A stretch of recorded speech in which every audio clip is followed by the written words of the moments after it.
Welcome back, everyone. Happy Friday. Would say it's such a gloomy and rainy day, but so many of us have been asking for some much needed rain across the region. So it's really a beautiful sight for many of us tonight, unless you have outdoor plans and maybe a little rain on your parade. But it's nice, beneficial rainfall for many of us that we're seeing this afternoon. Here's a look at the radar. Pretty widespread rainfall. The main area of a consistent shower activity is now lifting across the Northern Valley along and north of I-94 and U.S. Highway 10 in Minnesota. We have had a couple of thunderstorms moving through Lakes Country that did produce a couple of brief funnels. Those have moved out. Now here's a look at the radar estimated precipitation. These areas here highlighted in yellow. That's where radar estimates around 1 inch to 2 inches of rainfall, and that's what we're seeing. A couple of reports from the North Dakota Agricultural Weather Network. Staples, Minnesota, the winner so far just today with a little over 2 inches of rainfall. Rossay 1.4, just shy of that in Glendon.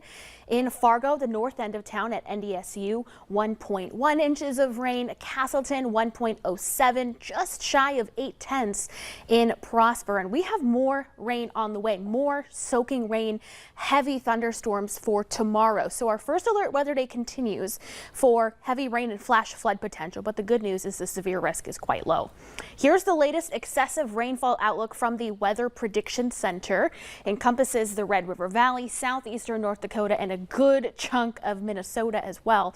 Areas in yellow, that's at least a 15% risk of flash flooding conditions.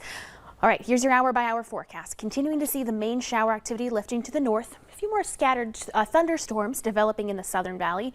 Risk of severe remains low, but can't rule out another one of those brief funnels or a weak land spout as the thunderstorm is growing. Again, severe risk, tornado risk is low.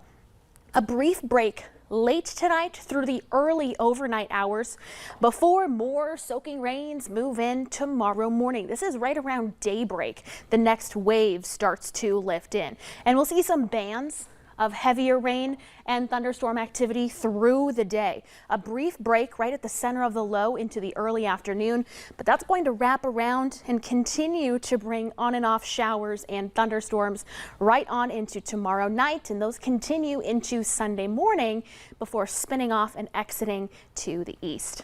Update to your rainfall potential. This does include what's already fallen for today, but expecting the heaviest rainfall in the Southern Valley, southeastern North Dakota, up into parts of northwestern Minnesota.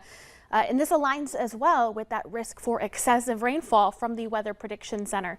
So some beneficial rainfall, but as I talked about yesterday, the ground might not be able to keep up with how much rain we're going to see in a short time. Right now, 68 cool degrees in Fargo with rain coming down. 65 tomorrow in Grand Forks. A little cooler with mostly 60s, a couple 70s with widespread rain, widespread cloud cover.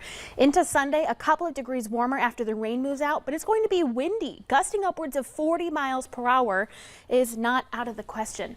Then we start to warm up, but additional chances for rain and storms Tuesday night through Thursday. And then, Alex, as we head into the beginning of July, looks like we might go back into the 90s. You know, if this is the price we have to pay for a nice and sunny 4th of July, I'm okay with it. Yeah, I sure hope so. Thank you, Summer.